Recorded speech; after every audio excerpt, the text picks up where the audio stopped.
Good evening, everybody. Christ is in our midst. He is and never shall be. How is everybody? Well, how are you, Father?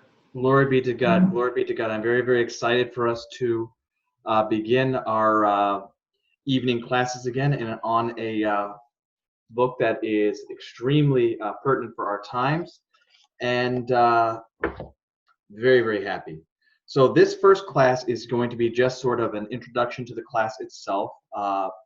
The syllabus was emailed out to everyone on our St. Basil's listserv, which kind of breaks down the classes, and I left a little wiggle room in case we end up having to cancel one of our classes so that we can make up for it, so that this class will last us all the way through December 17th, at which point we will take a break for potentially through the Theophany period. We might start again in the Theophany period, but we will start our spring semester at that point. So, of the people that are online today, has anybody read Our Thoughts Determine Our Lives previously? And if so, would they like to share their thoughts on what they expect to get out of this class? I read it several years ago with Father Pandalemon, but to be honest, I don't really recall a lot. So it'll sort of be a first reading for me because it was a while ago. No, I am very, very excited. So for those that are not aware, and we'll go over this a lot more in our first actual class when we go over his biography, which is the first segment of the readings. I tried to make the readings between 20 and 30 pages to make them manageable from week to week. Depending on our pace, on how we discuss the maxims and the ideologies that Thaddeus presents, we may end up dragging in or taking in other questions as well. So the very title of the book, Our Thoughts Determine Our Lives, what does this speak to you as an individual, especially in an era of self-determination?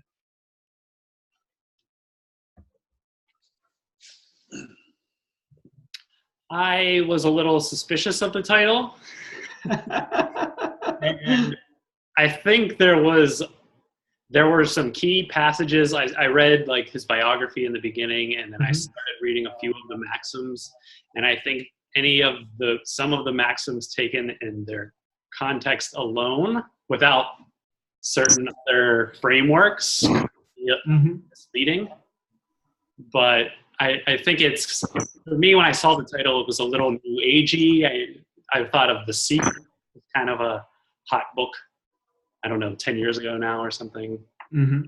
But I think there are some key passages that are emphasized in the reading that I did that kind of situate into what Elder Thaddeus is really trying to say and what are important things to keep in mind. This is one of the reasons, you bring up a very good point, Dr. Ed, that basically when we read texts like this, they're very, very good, but they can be dangerous. In that same vein of thought, many church fathers will recommend reading the Ladder of Divine Ascent during Lenten periods, for example. But you're exactly right that sometimes when you take a passage out of context or without extrapolating kind of the broader terms that the saint, or not that Elder Thaddeus is not yet canonized, but I would not be surprised if he is not eventually canonized. But you're right that sometimes when we take things out of context, that it can take us down rabbit holes that diverge greatly from the body of faith. So I like that because it is a thought-provoking title that kind of gives you that is like, that's kind of a self-deterministic mentality, and that's not what we're about. But what this book is ultimately going to be talking about is how skeptics' thoughts interact with us, how we interact with them, how they come to us, what the source of these things are, and kind of how we are supposed to deal with them, and how that affects everything around us. Things, test speaker and phone. Can you hear us, Steve? Yeah, I am. Can you hear me, Father? I can. Now we have a beautiful echo chamber with your two computers. Uh-oh. So if I may suggest, maybe mute one of your computers. That way it's not reverbing. Father, can you turn this thing off? I'll turn my sound off. Ah, that works.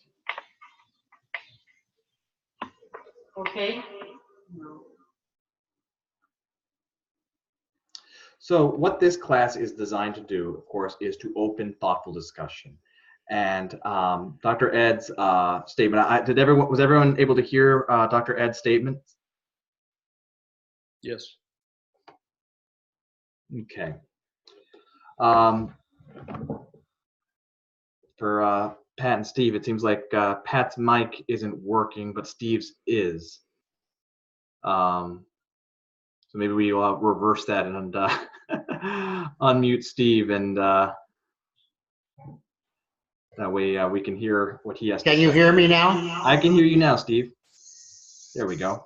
But we got the echo. So maybe turn down the volume on one of your computers, because what you're hearing, the echo is you're hearing yourself, and then as your computer picks that up, then it sends it back in a loop. So if only one of your computer's volumes is up so that you're able to hear the class, that should take care of the reverb problem. How about now? No. Sounds good. What Drastically better at any rate. I'm still getting the echo, but what I wanted to say was I found a lot of truth in what he said about combating anxiety and nervousness, which I think is the disease of our time. Mm-hmm.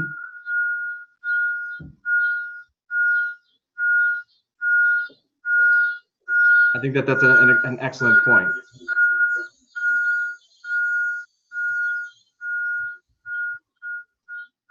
So, Pat or Steve, one of you lower the volume on your computer. I lowered my volume.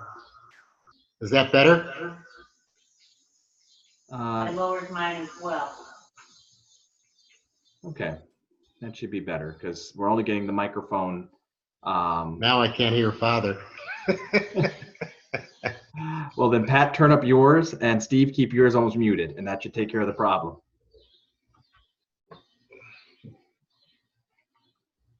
Okay. There we go. All right, so what we are going to go through this 8-week period is talking about our thoughts, and especially kind of where they're coming from and how we deal with them. What we see a lot of times with individuals is they question, why am I thinking the way I'm thinking? Or, where did that thought come from? Or more to the point of what Elder Thaddeus is going to get on, what do our thoughts actually do to the world? Now, this is important because especially in a society that we're seeing more and more interaction, we're able to see a little bit of how the spheres of interaction of what we do affects everyone. And this is going to be very, very important because it really delves into the concept of Romans, I believe it's 5:12, in which it says that death entered into the world because all men sinned. So basically it's this concept of somehow everything that we do affects us and everyone else. There is no concept of just, oh, well, it's not hurting anybody, and if it's only hurting me, then it's not a problem. And so we're going to understand more and more how there is this concept that we are all connected, that this is a community, whether we know it or not. So another thing that we should probably go into a little bit is kind of our expectations. So kind of going down the line, what are some things that you all expect to get out of this evening book study, and how we can design it better to fit the needs of the class? Because I don't want it to just be, me regurgitating the text at you. I want us to have, thoughtful discussion and sometimes challenging discussions to say, this is, this is either confusing or this doesn't gel with what I know to be true. That's how we grow as individuals and as Christians. Well, I think some good leading questions from you would help to start our discussion. Okay.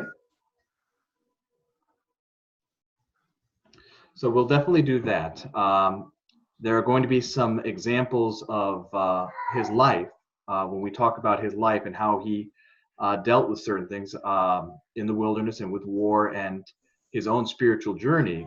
We'll also be able to talk a little bit about the concept of human suffering and how it relates to salvation, and how individuals like this paint a very different picture to what society kind of teaches us about faith, healing, and how we enact it. Because if we look at Elder Thaddeus, if we look at St. Porphyrios, if we look at St. Paisios, these are Mother Gabriela. We are looking at spiritual giants of our time, individuals that by all measure are head and shoulders above us in faith, and yet we see in their life that many of them suffered greatly, from youth all the way up to their deaths.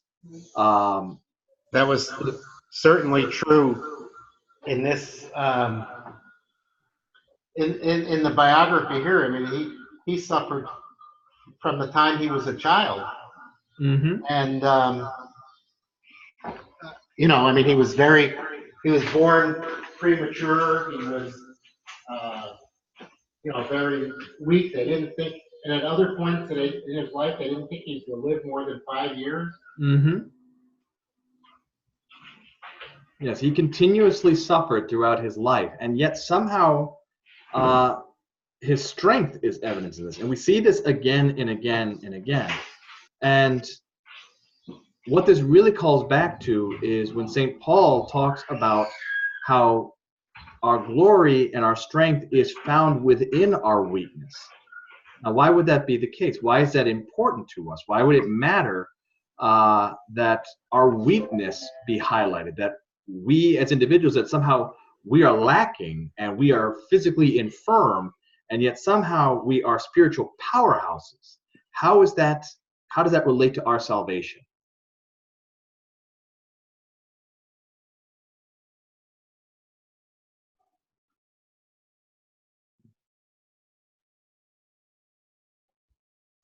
Dr. Marina, you look like you have a thought in mind.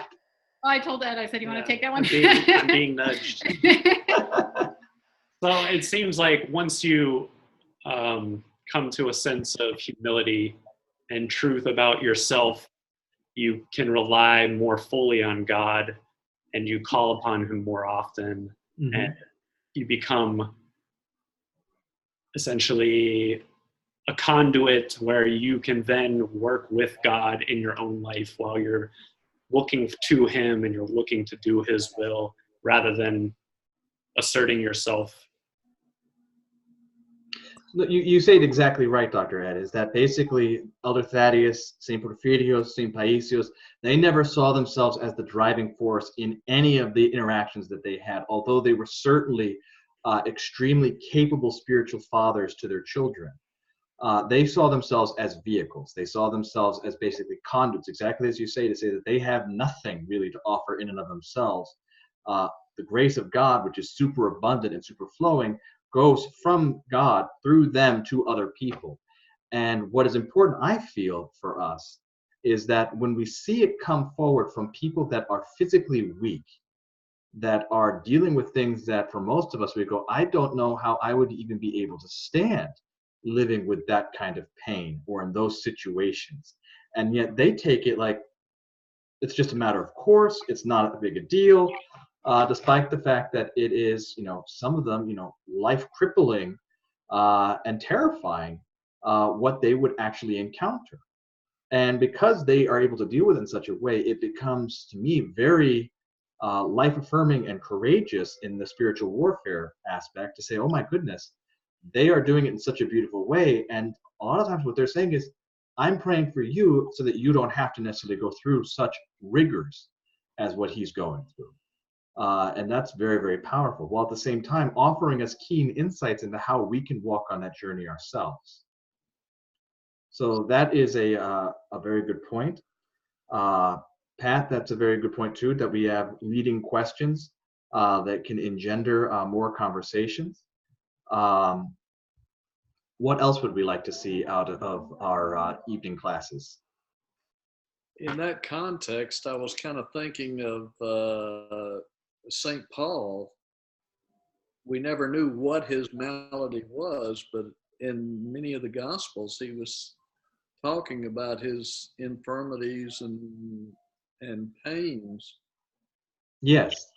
When he said that 3 times he asked the Lord to take away this thorn in his side, and the Lord said, "No, my grace is sufficient for you."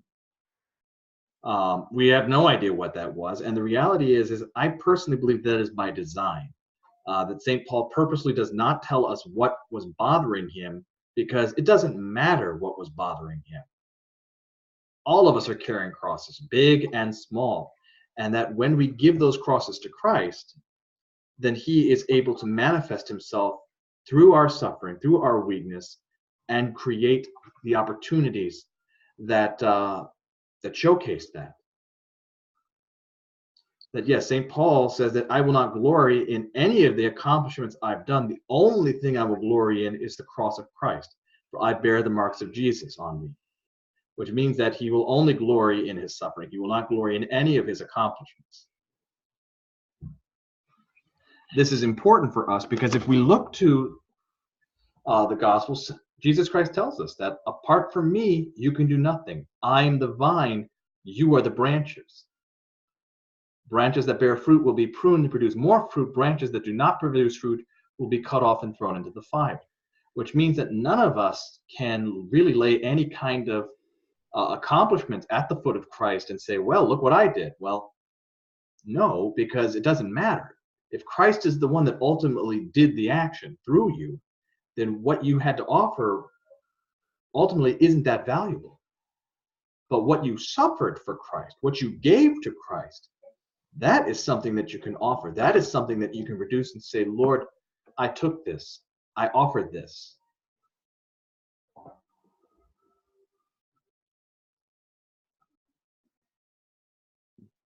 Yeah, it seems like there's going to be a lot of parallels with St. Paul, I'm sure. Well, absolutely. And that's the beautiful thing about when we go through these spiritual journeys, because a lot of people will compare Our Thoughts Determine Our Lives to Wounded by Love, because both are contemporary texts that are very, very similar. We'll delve into a nature of spirituality that is, kind of paradigm shifting for a lot of people.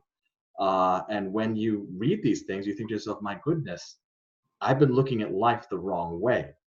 And when we're able to do that, then changes start to happen. One of my absolute favorite passages in here, and we'll get to it, is when a young woman is complaining about a coworker who she cannot stand. And Elder Thaddeus tells her basically, why don't you pray for her? And 2 years later, this woman comes back and suddenly she's talking about how much this woman has grown in Christ. She's no longer selfish. She's the most wonderful person. And now instead of being the person that annoys her to no end, now she's her best friend. And Elder Thaddeus explains to her and to us that basically what happened is, yes, that woman changed because of your prayers, but the greater change did not happen to her. It happened to you. You changed. Your heart grew. Your spirituality grew. And that embraced and enveloped you and her to grow in Christ. So it's not so much the idea that I'm going to pray for someone to change. It's the idea that I'm praying for someone's salvation and they are helped and I am helped too. And we both change for the better. And so it's these paradigm shifts that are very, very drastic. So I'm very much looking forward to us getting to that. But I'm also very much looking forward to our next class on St. Sophia's Day, September 17th, when we will meet next to discuss Elder Thaddeus and his life. So this class is a little bit shorter because it's just an introduction, kind of breaking us into what we're going to be doing for this semester. But I'm open for us to talk about anything with any of the time that we have left. Any questions, doesn't have to be necessarily even related to the reading or just anything that we want to discuss or would like to see discussed throughout this semester.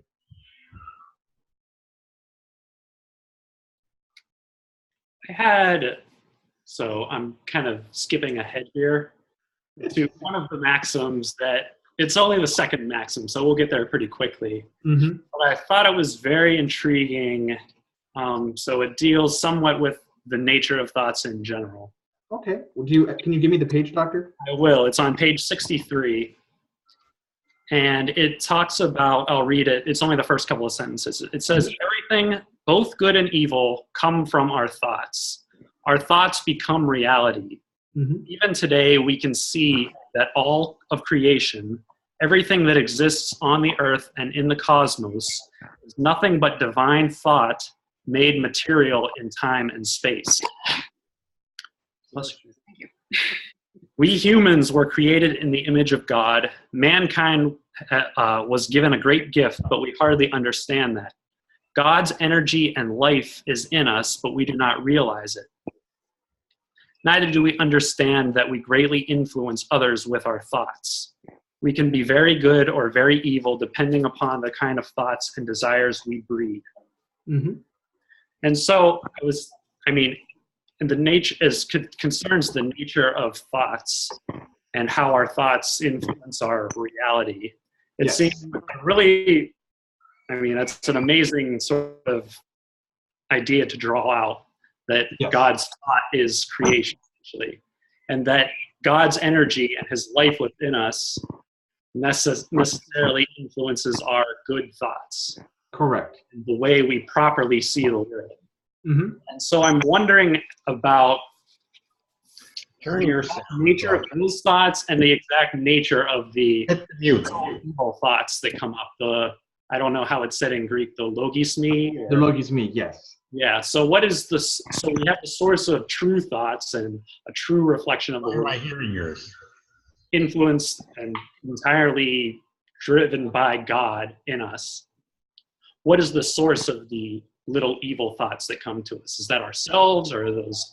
See, this is one of the things where, again, why I think that there's a blending between St. Porphyrios and this, because St. Porphyrios very appropriately, and keep in mind, he's talking about this, from like 60, 70 years ago, says that essentially we're like radio antennas, that we have, towers going up and we're receiving signals from everywhere. And our problem is we have very little ability to discern where is that coming from. And so this is a very big problem that we see again and again and again, in which people are wondering, is this my thought? Did I think this about this individual? Or this, oftentimes it's a perversion, or one of the most common ones that I see is somebody is standing on the edge of a precipice, and the thought comes to them, I should jump. That person is not necessarily suicidal, and yet somehow that thought came unbidden, jump. Where did that come from? That person might question. Did it come from within me? Did it come from without me? Where did it come from? And ultimately, there is kind of a mixture. Mostly, it's coming from without. We are being influenced by thoughts, both good and evil. And we then take those thoughts. Now, what we are supposed to do with the logisme, with the bad thoughts, which are the source from them is the devil and his minions, is we're supposed to be like Teflon and let it just bounce off us, instead of allowing it to kind of burrow in and start to take root. That's where sin comes from. Sin comes from the idea of we take these logisme, these thoughts, and instead of them bouncing off us, we take them, we nurture them inside us, and eventually we give fruit to the evil. So that those evil seeds bear fruit because of that. And so that did not come from us naturally. We were created in the image and likeness of God, so we have the capability of producing our own good thoughts. That's what it means to really be free, by the way. Real freedom is not necessarily just doing good, but choosing to do it on your own, to make that self-determination to say, I choose to do this. I want to do this. And the reality is, what we are living with right now is a drastically limited free will, because we are basically either a slave to our passions, which are coming from a combination of our bodies and the evil one twisting those natural desires into evil, and the good coming from God and his angels that are trying to encourage us to do good and draw closer to him. Ultimately, those can be seen more like training wheels.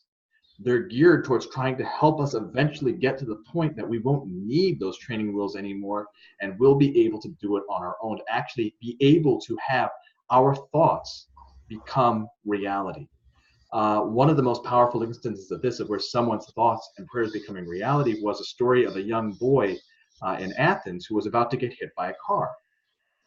And right before the car hit him, suddenly this man appeared out of nowhere, almost like a Superman character, picks up the vehicle, puts it over the boy, and sits it down on the other side. Now, of course, everyone's like, oh my gosh, what happened? Who was this? He's gone. He vanished. Well, eventually, this little boy and his father make a pilgrimage to Mount Athos. And as they are there, they see one of the older monks. And the little boy says, oh my gosh, it's Superman. It's the man who saved me. And so the father goes, who are you? Who are you? And the monk's looking like, I don't know who you are. I have no idea who you are. And then the boy says, oh, well, this happened on this day. And he says, oh, did it happen around like 3 o'clock? And he said, yes, it was around 3 o'clock. He says, oh, that's when I pray for the names that come to me. That's the time when I'm sitting in my cell and I'm praying for people. And so what it was that monk's prayer, he had become so in tune with prayer and his thoughts that he was able to basically save this boy without even realizing it, because it had become a reality in and of itself. And that is kind of where we're hopefully going to end up getting to. So this also has a little bit to do with Neoplatonism, this idea, and not only Neoplatonism, but also the Hebrew understanding of God himself, inasmuch as you hear this all the time in Greek at funerals, may his memory be eternal. Now, why are we doing that? It's not the idea that we want this person's memory on earth to be eternal. Anyone that has had any kind of interaction with humans knows that within 3 generations, unless you are like, a world history changing individual, you're going to be forgotten. That's true of all of us. Perry Shelley's poem, Ozymandias, is very, very powerful in this, in which he says, my name is Ozymandias, look upon my works, you mighty in despair. This is the epithet on a statue, which all that's left is the feet in the middle of the desert. So all of us are going to be forgotten by man, but that doesn't matter, because where do we really want to be forgotten? When we say memory eternal, we believe in God's memory, the idea that somehow his thoughts, his implication is where we are real, what makes us real. That isn't to say that we have a pretend reality, but it means that because of God, with his creative command, made us, we exist. So because of his thoughts, because we are in his memory, we have existed. This also goes to the idea of the Neoplatonistic idea of the good. This Neoplatonistic idea doesn't explicitly call God God, but talks about how everything has a source from the good, and the good goes down. And the ultimate goal of everything is to return to the good, to be transfigured back into the good. And so both of these philosophical concepts are very much present within our theology, especially from about the 12th century till now.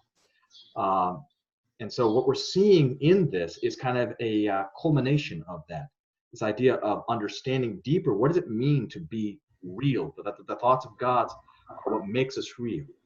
Does that kind of touch on what you were going for, Doctor? So that's kind of where we're going to be going with each of these maxims, and that's why I say, depending on how in depth each maxim is, we might spend a long time on each one, or just a couple of minutes on each one. But each one of these is basically supposed to open up sort of a textbook into ourselves to say, okay, where do I go with this? And what does this actually mean to me? And how does that relate to my salvation, my relationship with both God, and more importantly, which is what I think keep saying Saint, probably one day, Elder Thaddeus is getting at, which is our relationship with the rest of humanity, and how that ultimately comes from our thoughts, and how our thoughts, because we are made in the image of likeness of God, we have the same ability to create with our thoughts. And that can be used for both good and evil. Because if I think well of somebody, if I think good of somebody in a salvific way, my thoughts can impact that person. This is one of the reasons why, and we'll see in another place where it says that you could be praying for someone that's 2,000 miles away and they will feel it instantly. And by the same token, you can think ill of somebody, think wrongly about somebody, and you can affect that person, even if they're 2,000 miles away, that your negative thought actually sent evil on that person, because you have that kind of ability, you have that capability. And we'll go into more on that as we approach it, because Elder Thaddeus says it much better than I can, but I do think that it's going to be fun to extrapolate and kind of break down each of these maxims as we encounter them. Any other? Father? Yes. And I'm sorry we're getting the feedback before, because I don't think we pick up the mic from Pat's computer. But even as a boy, he was talking about, like we were talking about earlier, about how everything revolved around God. And in fact, he says, I understood that I had no one in the world except God. Simultaneously, God enlightened the boy's mind to the knowledge that our earthly life consists of nothing but serving others, that in fact there is no life other than that of serving patiently, bearing sorrow and pain. So I would hope that in our discussions we'll talk about the relationship between serving God on the one hand and serving others. What we're going to discover, Steve, is that they are one and the same, and they cannot be separated from each other. That in serving, and there is no way to serve God without serving the other, without serving other people. That this is inextricably linked, that they are united. This is one of the reasons why on Judgment Sunday it is so critical when we talk about the passage of the Great Judgment, which is also the Great Commission, which says, paraphrasing, to the least of my brethren you did this to me. I was hungry and you fed me. I was thirsty and you gave me drink. I was in prison and you visited me. I was sick and you tended me. When did we do these things to you? Well, as you did it to the least of my brethren, you did it unto me. So without this, there is no relationship with God. And that's going to be ultimately the bottom line, that there's no such thing. St. Jerome says it well. I don't remember how to say it in Latin, so I'll just say it in English. One Christian is no Christian. So even the monks, when they would go out for the entire 40 days of Lent to pray on their own, would still come back on Palm Sunday, because the concept of worshiping alone is not tenable with our beliefs. There is no idea of salvation alone by yourself. It is only within the community itself. And that can only be realized through serving others. And that's done in a myriad of ways. You can do it in physical ways, in much the same way that you and Pat and the rest of the prison ministry do, by physically bringing things to people. It's done in a spiritual way, in which you're writing letters and trying to uplift. It's done in a spiritual way when you pray for another person. This is one of the reasons why I say as a priest that one of the most powerful things that people can do is bring their names, both for the Paraclesis service for the living and for the living and the dead for the Proskyme on Sunday. Because those prayers that are being offered on behalf of the world in those moments are the most powerful that can be done. And so by praying for an individual, it might seem, oh, well, that's useless. That's not doing anything. But what this work is going to show us is that not only is it not worthless, but it has profound, powerful effect when it is done genuinely. That it is very, very effective. In ways that we can't even comprehend sometimes. So yes, the idea of service on every single level is definitely going to be discussed and understood throughout this reading. I guess one thought, picking up on what Steve just said, that line struck me too, Steve, because how counter is that to sort of what, without being necessarily told by the world that that's the case, but it just runs counter to our human nature, I guess, maybe to escape suffering, this idea that the whole of our life is suffering and service.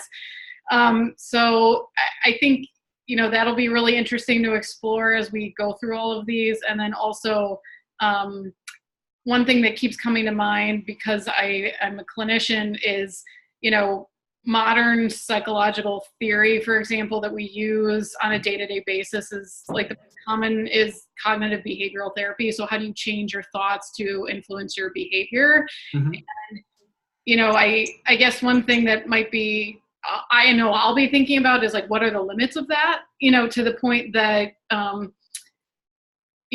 that is there to help us sort of deal with the day-to-day realities and the day-to-day behaviors and interactions that we have. And I'm hoping, going through a reread of this, I'll be able to think more about, okay, what's the spiritual and salvific then end point of all this as well. So, and I think that gets back to Pat's point about anxiety sort of being the plague of our time. Like some anxiety is clinical and obviously needs to be dealt with clinically, but then there is existential and anxiety as well. And so, I think that might be a theme that's worth discussing.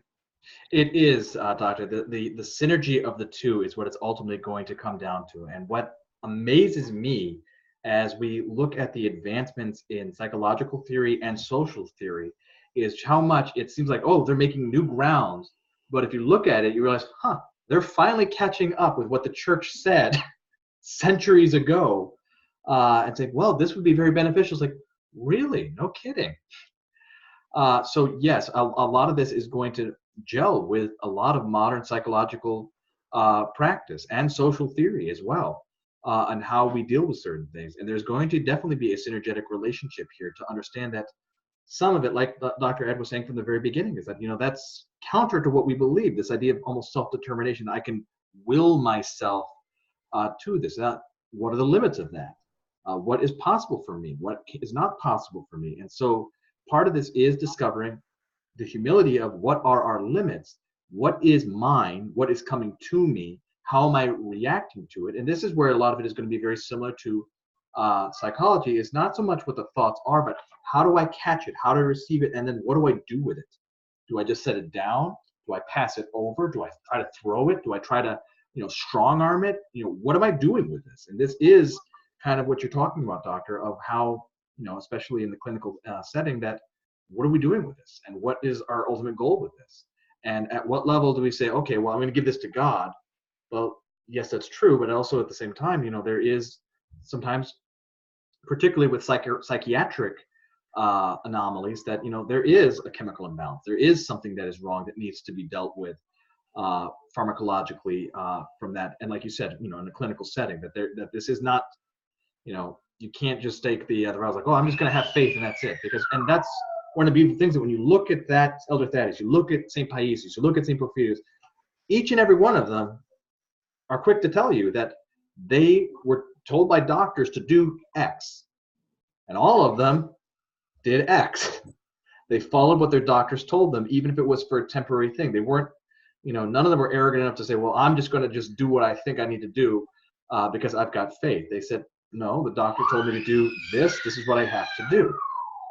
This is one of the reasons why with St. Porphyrius, the only relics that we have are because he did go to his doctor and his doctor drew blood.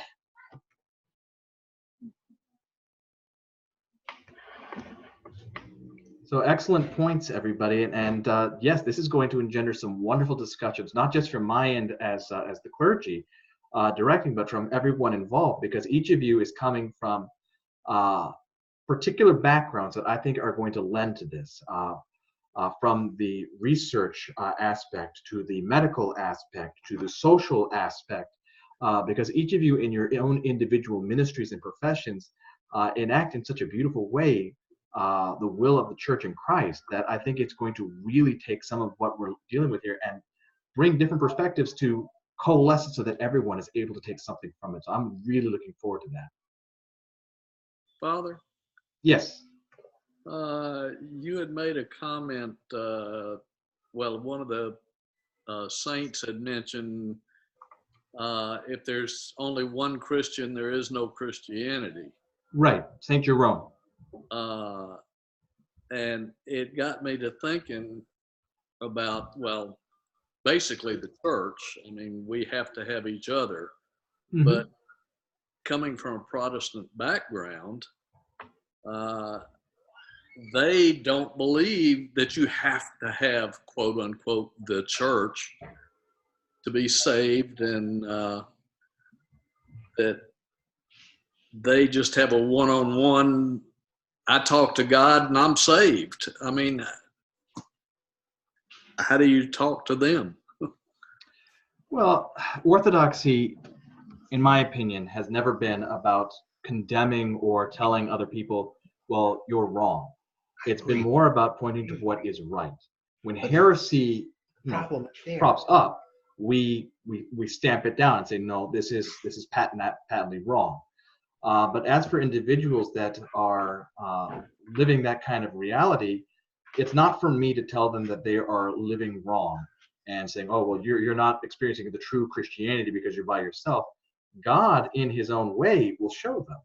One of those powerful examples that I've heard that basically touched on that, because what happens a lot of times, especially with clergy, is that clergy preach that to everybody. We're all together, we're all together, we're all together. But oftentimes clergy, we will try to shoulder things on our own and say that well, no one can understand me and no one can do what I'm doing. So my pain is not something that I can share with other people. But there was a priest that his daughter was diagnosed with leukemia after she passed out in school, and he didn't know what to do. He was absolutely devastated that his little girl, I think she was either 6 or 7 at the time, had leukemia. I mean, that's terrifying as a parent. And he didn't know what to do. And obviously, as a priest, what do you think he was doing? He was praying. He was praying to God constantly. God, show me that this is going to be okay. Talk to me. But unlike the stories of Moses in the desert, there was no voice coming down to him saying, Father, this is what's going to happen. Your daughter is going to get the best care possible. It's going to be okay. Don't worry. That didn't happen. But what did happen was he was in the hospital room. He was leaning over her body. She was lying asleep, and he was praying. And he had the door to the hospital room open. And then suddenly the light from the hallway darkened because 2 people were standing there blocking the light. He turns to look and sees 2 Greek ladies carrying platters of cookies, Ludia, and they said, Pater, can we come in? And he said to me that was when he experienced God. When he looked into their faces, their concern, their love, their presence, that was when he experienced God.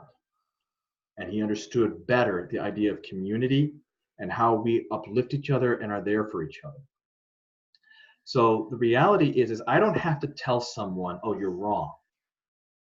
Life tells you you're wrong. Most of us in ourselves know what is right and wrong. But when you are exposed to what is correct, when you're exposed to what is right and loving and good, that is more transformative. That is what is good. Because ultimately, when we correct people, and this is going to get more into the thoughts that we're going to talk about at a later point, is what is my intention? Why am I telling this person you are wrong? Is it to help that person draw closer to Christ? Or is it about my own ego to say, well, my religion's right and yours wrong, and I have to prove you wrong? What is my intention? Why am I doing it? And this is where we're going to get really into the weeds in some of these maxims, is to say, okay, the action is the same. The outcome is the same physically, but the intention is everything. And the intention is what is going to dictate whether it was good or ultimately evil.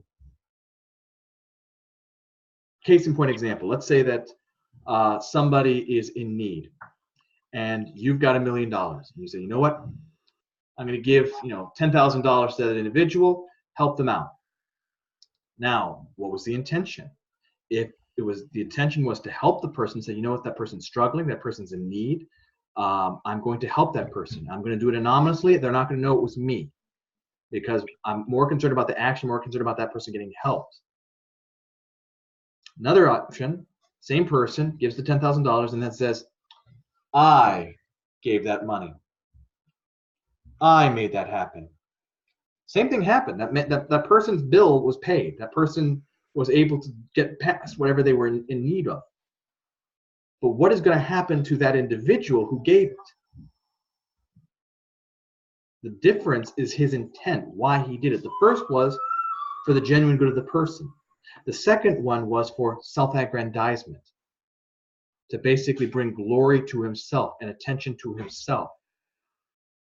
So our intention is critically important. So why I am doing something is more important almost than what I'm actually doing. So when it comes to dealing with people that are coming from different faith traditions, I don't know that person's story. I don't know that person's background, the pain or the joys that that person has in their background. And so I cannot at any point tell that person, well, you're wrong. Because immediately what is that going to do to that person? They're going to put up a wall. They're going to feel under attack.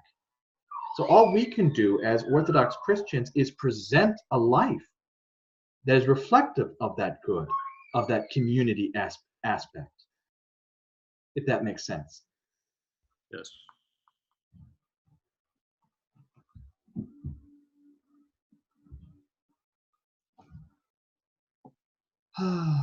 Any other thoughts or questions?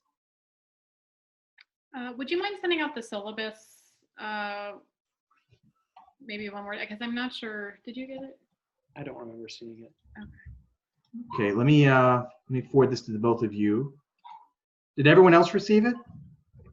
Nope. That's interesting. I sent it to the listserv on September 6th. The email was Bible study and book study, adult education at St. Basil, and the syllabus was attached to it. Oh, maybe. Okay, I'll look. Well, yeah, we can look again. It was on the 6th. Yeah, I'm sending it to you both now, right now. Okay, thank you.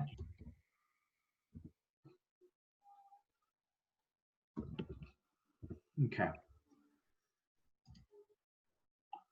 Here we go. Perfect. All right, then with that, I think we will go ahead and close for tonight. I look forward to next week where we will go over the life of Elder Thaddeus and his struggles and what he went through and how it impacted him as an individual.